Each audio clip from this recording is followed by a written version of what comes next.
এই যে রাত বাজে 11:30। এখন ছেলে বলতেছে আমাকে পুটিন বানাই দাও। কি করব?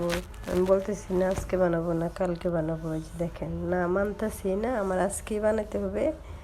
ছেলে সন্তানের আবদার কি কখনো ফলানো যায় বলেন? কি করব?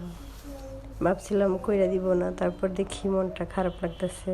না, আবদার করছে যখন কইরা দিতেই হবে, তখন এই যে শুরু করে দিলাম। এই যে দেখেন 2টা ডিম দিয়েছি, চিনি দিয়েছি পরিমাণ মতো। এই যে ভ্যানিলা এসেন্স একটু দিলাম, এটা ঘ্রাণের জন্য।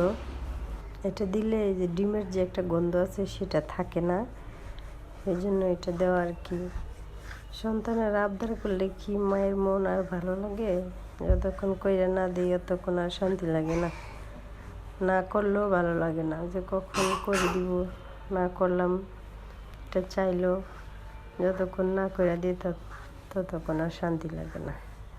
যদি না করে দিই ঘুমাইও শান্তি পাবো না। যে দেখেন একসাথে গুইঠা নিলাম চিনি আর ডিম। এখন এই যে দুধটা জাল করে ঠান্ডা করছিলাম, ঠান্ডা করে রেখে দিয়েছিলাম। ঠান্ডা হওয়ার পর এই যে দুধটাও ডাইলা দিলাম। পুডিং বানাইতে এত খাটনি লাগে না, সহজেই করতে পারলে। দুধটা দিয়া এই যে দেখেন একটু গুড়তেছি। এই যে দেখেন একটা ছাঁকনির দ্বারা আমি ছাঁকে নিলাম। এই যে চিনির ক্যারামেল করে নিয়েছিলাম ওই বাটিটাতে, ওই বাটিটার মধ্যেই ডাইলা দিলাম। যেহেতু ক্যারামেল করা লাগে, ক্যারামেলটা করে নিয়েছিলাম, সেই জন্য এর মধ্যে দিয়ে দিছি। এখন একটু ছাঁকে নিলে এই যে দানা দানা থাকে সেটা আর মনে করেন আর থাকে না। এই যে আমার পাইলার মধ্যে পানি দিয়ে দিলাম, একটা স্ট্যান্ড দিয়ে দিচ্ছি। পানিটা গরম হওয়ার পরে এই যে এটা বসাই দিছি। এখন এটা ডাইকা দিব, এটা ডাইকা দিব। এটা ডাইকা দিলে এই যে ছিদ্রটা আমি একটা ইয়ে দিয়ে বন্ধ করে দিব। এই ছিদ্রটা দেখেন একটা কাগজ দিয়ে বন্ধ করে দিছি,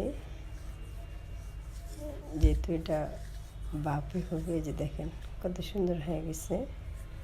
এই যে আমি দেখতেছি, এই যে দেখেন কোথাও বাজে নাই, অনেক সুন্দর হয়ে গেছে পুটিনটা। বাচ্চারা এটা খুব পছন্দ করে, আমার কাছেও ভালো লাগে। দেখেন ঠান্ডা করে রাখা দিব ফ্রিজে, রাত্রে বানিয়েছি সকালে খাবে। দেখেন যেহেতু এটা ঠান্ডা করে ডালতে হবে। দেখেন কত সুন্দর হয়েছে, ওয়াও, অনেক ভালো হয়েছে না বলেন? আপনারা কিন্তু কমেন্টে জানাবেন কেমন।